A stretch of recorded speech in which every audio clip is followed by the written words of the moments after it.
The following is intended for a mature audience. Viewer discretion is advised.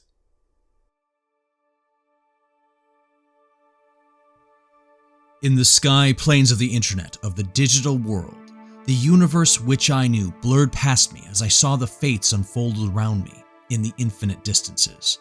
Outside the Temple of the Masters, you would have seen the eternal dome of intertwining, stretching code out into infinity, far-off portals opening up between all places in the digital world and the rarest ones to the human internet, which bound us together through existence itself. In the middle of this sphere of digital reality was the temple itself, floating in the center of all of it like an immovable object, the singular point and the very center of all digital creation and decision. From the outside and from very far off distance, if you were flying around through the vast openness of the intranet, you would have seen the temple from probably 100 miles away with the naked eye, even for someone with the worst vision. Not just for its massive pyramid-like base shapes made of tan marble, but the built-in polished sandstone domes that melded in with the sharp angles. There were also 3 spiraling, orbiting rings around it, creating a gyroscopic action, powered by the latent energies of the digital world and the human one as well. The largest one was of natural stone, the middle one of iron, and the last made of a printed circuit board shapes, the copper engravings like highways along trailing electric bolts of lightning in a wake of power. They were thousands of feet in diameter. The symbols and designs carved in could double for canyons, drifting around in their tilting orbits. To me, as I stood on the outside of the temple looking up, they looked as if they were slowly drifting around me. They were really moving at hundreds of miles an hour. Never once have I not marveled at it, no matter how many times I came here. My name is Gennai. I was the leader of the Order, the same who protected and kept the balance of the light and the dark in the digital world from my time. I could not tell you how long I've lived, only to say I have been around as long as the digital world has been. What I technically am is a Digimon, yet I am more like you and characteristically than I am the latter. I look human. I sound human. I have no real altered traits that make me stand out save some heightened physical abilities. If I were to take off this tan monk robe of mine and placed on some normal clothes, I would blend in with any crowd with a matching complexion. There were things about me which would tell you right away I wasn't human in the slightest as well. Mostly I'd have to show you in demonstration of my innate powers like I did Archer a few human hours ago. I could do more, but those will come in time. I kept my sword at my side as a permanent fixture now, the purple scabbard housing the silver blade longsword, my only real weapon. Rarely used in my existence, swearing off violence for the sake of my duties to the Order to not directly interfere. Now, I had to be a bit more direct with the coming trials of these times. I stood most of the time with my fingers intertwined and locked, gripping into the other hand while my robes covered them up. A calm look was my outwardly projecting state, emanating from my demeanor. I had to remain calm as I made my way to the temple of who I swore my existence to in service of, the Digimon Masters. To even get to this part of my world, you need to have the seal of the Order, given to me for being the leader of the Order of the digital world. While I had the ability to travel freely between both the digital world and the human world at any time I wished for the most part, coming here required not only permission but also purpose. The Masters limited their influence to intermediaries and the Order itself through me. Balance when needed, but free will to be is the rule, even if it leads to imbalance, often at the hands of those who wanted it imbalanced. Hence why I came here now, to let them know of the coming imbalance leading to a calamity we were on the precipice of. I walked away from the portal dais, a large stone circle as wide as a football field was long, suspended out from the entrance by a singular stone bridge, its own flat sand-cut brick, wider than some highways on Earth. It was a long walk, 3 hours at least, even at a brisk walking pace. I could portal into the construct if I wished, but not this time. It gave you a long time to think about what you were going to say to some of the most powerful beings in the digital world. No excuse to have nothing of value to say. It also gave you much time to realize how towering it was, how small you really were in comparison, as it kept looming higher and higher into the vast expanse above you. It still took my breath from me, stilled me for a time if I lingered my eyes too long upwards. When I got to the entrance, I finally made my way into the main corridor. You could link 100 of me hand to hand, and we'd barely make it across to touch either side.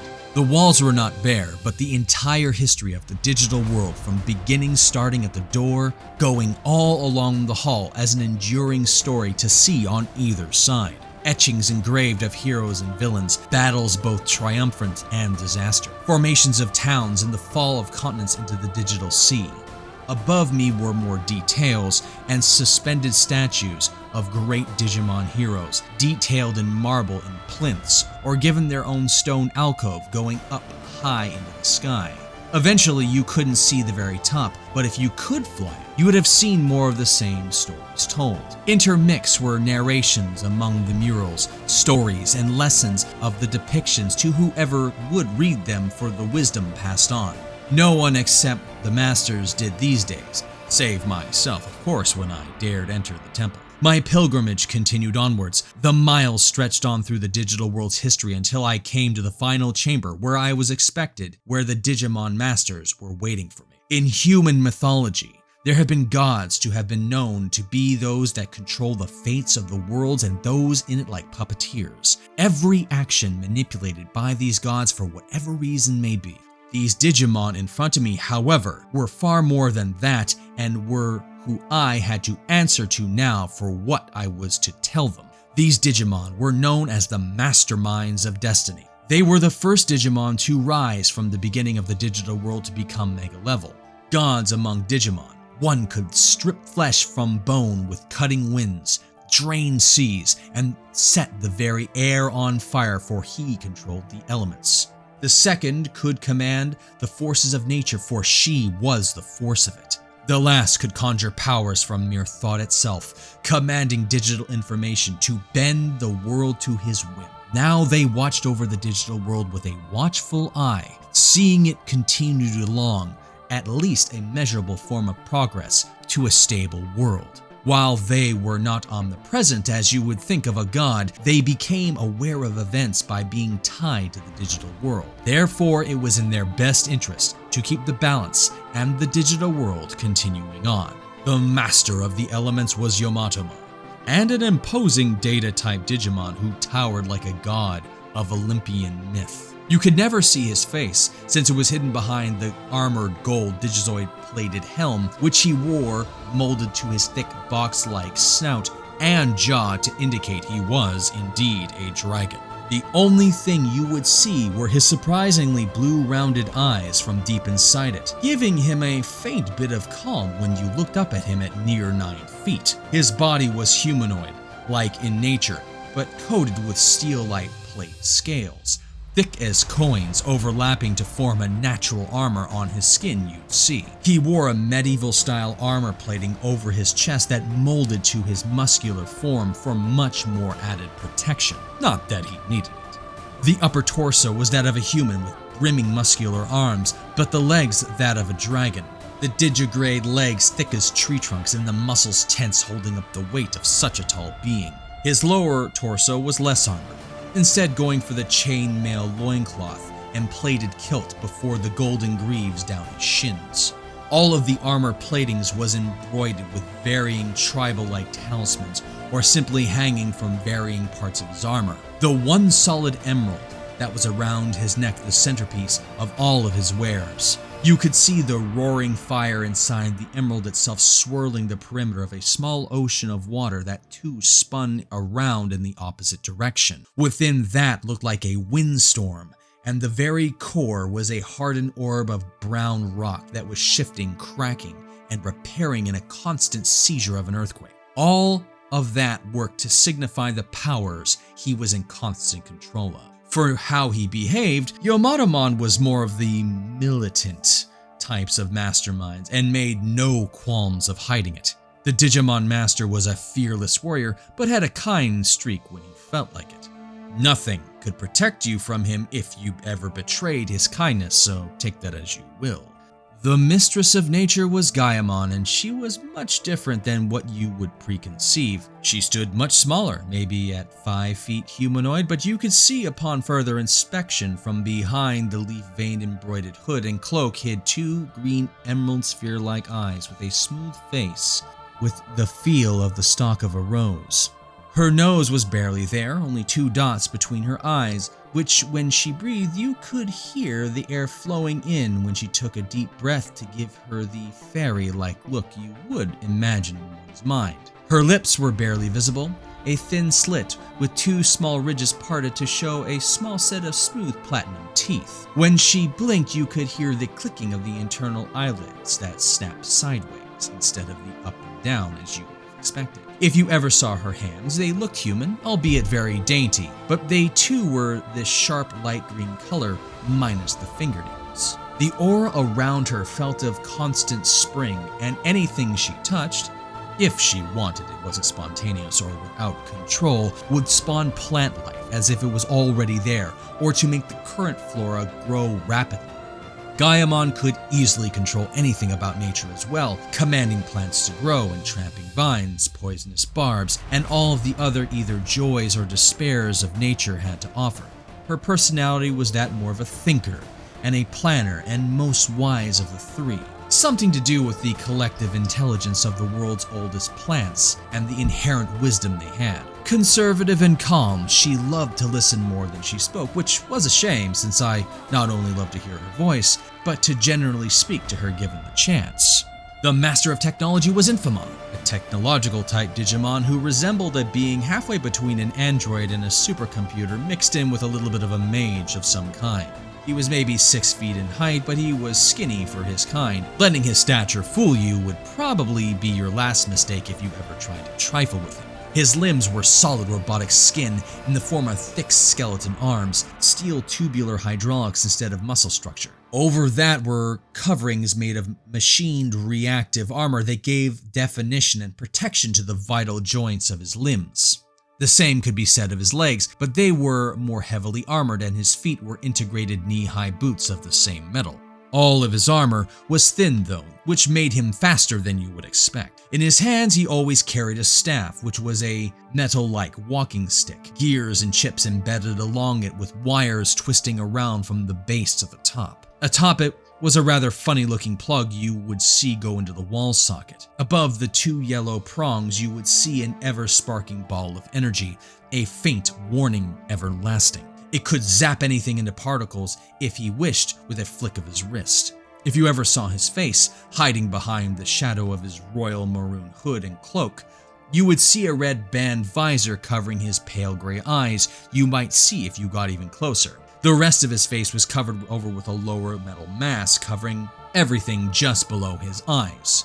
I know that there is a full face under all that metal. Probably out of all the masterminds, he was the most outgoing and helpful, a little bit of a fast talker, and wouldn't shut up if he didn't get cut off or glared to finish up by Yomatomon. Infamon could wield the power of the entire internet and the budding human world internet at once.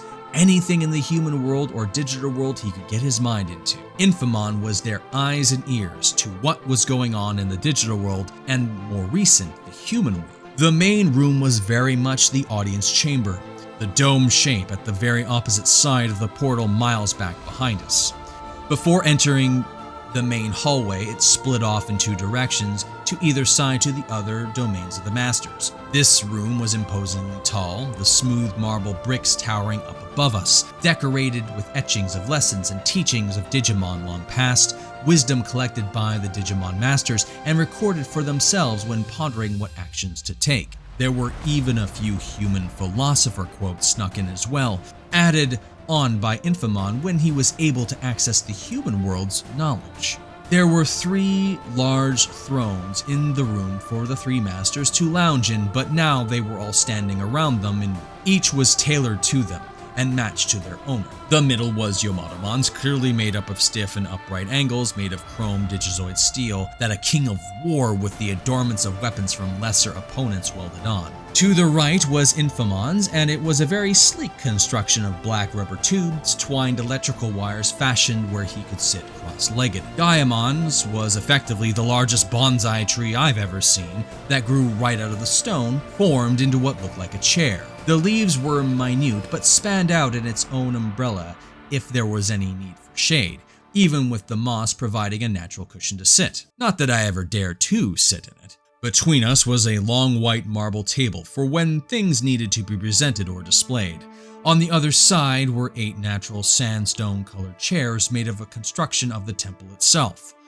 Not an afterthought, since some care was taken into their making, since they were made and carved out of one solid piece of stone each. On the back were carved the very symbols of my tutelage's soon-to-be legacy, the crests of the DigiDestined. The crests themselves were the very symbol of the chosen children, the sigil itself to signal what aspect of virtue the DigiDestined represented. Courage was the sun shape of fire, friendship the blue circle intertwined, love symbolized by the red heart, knowledge was the 2 minds of 2 circles with the dot in one, sincerity the green raindrop, reliability the cross standard which the angled blocks to make appear a square shield, hope was the ray of light from the sun, and the crest of light a bright beacon. They were not colored on stone, just carved onto the back to indicate which one was which.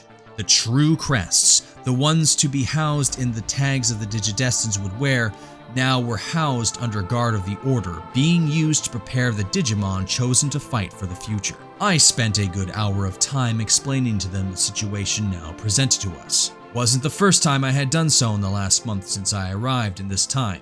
Yes, I said time. The reversion, as it was called by Daemon, was the unintended consequence of his original aim. If you ever reverted a computer, if you installed the wrong program, you would understand it returns to a previous point in its lifespan, file and program-wise at least. What Daemon tried to do, as far as we knew it before it happened, was to return the digital world to a point where he could come in and rule it when there were no real challengers like the Digimon or Dark Masters. What he failed to realize, since the digital world and human world was synced, it literally reversed time for both worlds. Ripping apart the space-time continuum would have been the end of all reality. Instead, when the cascade effect washed out both worlds in the matter of a minute, I had only seconds to cross over or be erased, the same so to speak. Even in the seconds I had to react, I arrived a month behind the two, hence why I was here at all. It was one of the worst fates I never would have imagined to be in, only to see everything now was verging on the end of all things. I had full knowledge of the future, but so did Daemon and Railius. Now, I had Captain Archer. Gennai, this is indeed troubling. This does not do well for the digital world if Daemon tries to stop the Order from choosing the DigiDestined of Earth. The situation calls for my actions I took. Daemon and Railius. This threat may be real as you have shown us, but we have already taken as much action as we can. As for our vow to the digital world, we cannot directly interfere. This may sound strange, the 3 most powerful Digimon choosing not to do anything directly against Daemon, but their reasons were founded in logic and the very stability of the digital world. To understand it, you must come to realize every Digimon in the digital world is literally connected to the world in the same way every bit of data in a computer makes up the system that it is operating. The majority of Digimon don't make much of a difference, them being the lowest rungs, which was baby or rookie, the first 2 steps in the ladder. A lot never make it long enough to see champion, let alone ultimate or mega. Once you are reaching heights like that, you draw in a lot of energy from the digital world. When a Digimon dies, or what could be considered death, its data is scattered and redistributed. Think of it as reformatting a file. Every Digimon has their connection to the digital world, and it is unique. They could be naturally charged with the care of an area, the operation of a structure, that with other Digimon use, or a direct connection to the environment itself. The higher up the ladder you go, however, the more of a tremendous impact. The Masterminds themselves were so powerful that if one of them were to be injured or even destroyed, the impact on the digital world could be, or most likely would be, disastrous. It would be on the order of killing a god of the Roman era, like Prometheus or Odin of the pagan belief, and their respective responsibilities were suddenly vacant. While they were perfectly capable of going to the digital world, long before they had made the choice to do the passive approach and let the world naturally grow and evolve as it has, for better or worse. The Order was placed in charge of being their servants in the digital world, making sure that the balance between light and dark was kept neutral, balanced, and fair. We aren't prepared to deal with Daemon, let alone what will happen at the time we choose the DigiDestined. When the rest of the Fallen come... Captain Archer's involvement isn't enough, Gennai? You have said he is capable. I stiffened up slightly, not really wanting to bring too much attention to what I didn't know about the man so far. He is different than anyone I would have expected. I'm not used to soldiers of Earth, but he is formidable. There is the strength I sense, but this unyielding sense of unease he sets upon me I will confide. Is he dangerous? I don't know of Archer's past aside from what he told me. I didn't detect him being deceitful, and I looked into... Infamon lifted up his staff with both hands and unceremoniously stabbed it into the ground. An aura of sparks shot out around where the plug hit, and the thin arcs of lightning curled off the ground and formed a small cage of energy around him before it shot off into the sky like a lightning bolt in reverse. Above us, the display kept up until Infamon stood up, his visor flashing with data streams before it instantly downloaded into his mind from the implants he had. Archer, birth 27 years ago, military. That is all concerning. That brought up a whole set of different thoughts, which bordered on doubts. While I wasn't unfamiliar with such things humans did to other humans in war, the very fact what Archer could be troubled me. Archer had not been forthcoming, but it was not deception. Perhaps reservation for the sake of brevity? Archer had his secrets of his own I was not privy to. All beings did have their own skeletons, as it were, and the army officer did not have to give me nor owed me his life story. While I had been searching through one of my latent abilities, similar to Infamon on a much more limited level, I could access information in a similar way if I had access to the internet. I too came up with nothing. When I looked up his last name through public databases, Archer was a common name after all, I found tons of information on other soldiers from what I could see with a similar name. The one that did match was one brief, bare-bones military service record to speak of. Name and service number, nothing else. No high school records or previous employment, no spouse, no next of kin, or who they were to glean any insight. It left everything to uncertainty and to trust he was not something worse than he appeared. It also did not help my case as a character witness to someone who may as well not exist. Sounds like an assassin to me, not a noble warrior as you build him. Everything I had done and tried to accomplish had only delayed or been countered by both Daemon and Railius, a game of lethal implications. Railius, while comparable to me in ability in some respects, in a straight-up fight could kill me, but it would only be secondary to what he actually wanted. Daemon would barely even raise his hand and I'd probably be obliterated. As much as Railius hated me, it was the seal of the Order he and Daemon wanted. If he got his hands on it, it would allow him to go between worlds at a whim. As of now, he could only warp between points on Earth, like myself, but he was only capable of doing it a few times a day from his own energy. Thus, he needed to be precise in his movements. It was one of the few advantages I had over him, myself being able to go wherever I needed. Now I had Archer, and he presented a different advantage Railius would not be ready for. Someone who didn't exist, he could not see coming, and someone who was lethally effective from what I experienced. Captain Archer's duty is to protect innocent humans. Until the DigiDestined are chosen, neither side can truly act to alter the timeline we wish to preserve or Daemon destroy in the open. I think he can do so undetected. It's just something Railius is not versed in.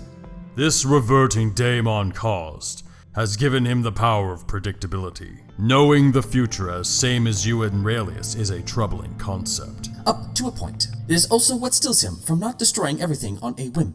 Daemon is no fool to disrupt the proceedings, as it were. Not anymore since...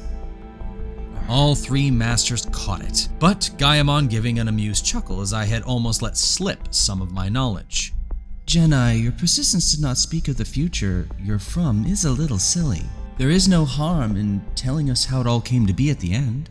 The weight of knowledge was a privilege and a burden at times, but being adrift in what to me was the distant past conflicted with everything in my mind. I knew all the DigiDestines, everything about them, each one across the earth and time. I knew all of them personally in some way, and I cared about them to no end. I guided them when necessary, taught as needed, watched them grow up and old over the years. They were proud people who grew into the best their worlds had to offer while sacrificing their safety and childhoods for the digital world. The inspiration they gave Digimon to maybe aspire to become partners to them someday, a dream which guided many just to be better for the chance to be picked themselves. Knowing all of this was supposed to come, knowing it was under threat had me at the verge of tears most of the time. The worst was when the cascade effect I witnessed once triggered by Daemon and Railius reverting both worlds to a previous state, causing time itself to reverse around me. I had felt I had lost all my friends completely. I had no time to despair now if I was ever to see them again. I don't wish to say anything that would be premature to what happens, Gaemon. That being said, the DigiDestines will indeed do far more for our worlds than all three of you can imagine. It will be a privilege to see if we succeed. Ha! What did I tell you, Infamon? Always the pessimist with your percentages. It will hardly matter in the slightest if Daemon or Railius disrupt the events on Earth. The gate will be fully open tonight across both worlds, and then fully shut until it does again in 4 years' time. Nothing will stop that. Daemon will act during that to cut our DigiDestines off from being chosen, either by killing them or preventing us from selecting them. Your only task is to prevent the DigiDestines we have determined to be the best choices from being harmed. Will this archer help in this endeavor? He fought 2 of Railius' shadow clones and destroyed them with Earth-based weapons. He outran a Dakugumon for 2 miles afterwards. No mere human I've ever known could do that alone. What about intelligence? Warriors of this kind can be formidable, but this requires a subtle touch. Archer gleaned more out of me than I did of him while he ate his breakfast casually across from me. He deduced everything I did just by listening to a radio and looking out a window. And if we can't find anything out about him, yet, of course, it means Railius will not be able to find out anything about him either to prevent his actions. Archer is who we need. There was a bit of silence between all three of them, a nod one after the other ending with Yomatamon. So be it. I'm curious. You came across him by accident, did you not? While I was trying to distract Railius from discovering any DigiDestines in Heightened View. Why? Would he have died had you not intervened? Yes, of course. He's formidable, not invincible, I'm quite sure. You saved a human who never was supposed to have a future, and you're sending him into harm's way, perhaps not to have one. Felt like a needle shot through my stomach. Yomatamon pointing out my desperation had led me to putting another life at risk. I had also disrupted the timeline by preventing a death which was supposed to happen. I didn't feel guilty for saving his life, and why would I? What would Archer do given the life he wasn't literally supposed to have? Railius and Daemon had interfered far more in their ways, but no one had died at their hands that I knew of, at least yet. He volunteered his services, without question. It is who he is, according to him. So why not allow him to help if he so chooses? I'm not saying it is wrong in this case. Just a touch colder than I remember you to be, Gennai. Had I a clearer mind, I could have thought of such a situation or the consequence of my actions in saving a life. I never had to take timelines into consideration until I was forced to. Archer being alive, only for me to risk it in the face of both worlds' destruction, was an ethical quandary I had overlooked. Had he been anyone else, Archer would have died at the hands of Railius' replicants or chewed to pieces by the spider Digimon. The soldier instead survived. A capable fighter, bright-minded, and unyieldingly brave, was supposed to be snuffed out by a speeding truck. Add in at the dawn of the digital world showing itself to the human world that he had witnessed that very night, never knowing what it would have been. I saved him only to thrust him into the darkness which threatened his world. Indeed, cold. He stepped forward into this danger after his brush with death. I told him only the truth, and he didn't even waver. It is his chosen duty, and I believe he can carry it out at this late hour. We shall see who this archer turns out to be then. Carry on, Gennai. I bowed and turned to leave, The long walk out, I had a long time to think of what unintended consequences might look like caused by my hope in a stranger such as Captain Archer. Thank you for listening. All narration and voices performed by Jackson Kane. All music provided by Facilian Studios. All sound effects provided by Adobe. Please like and subscribe for further Digimon Protectors content. Be on the lookout for the next chapter. Chapter 6, My Job.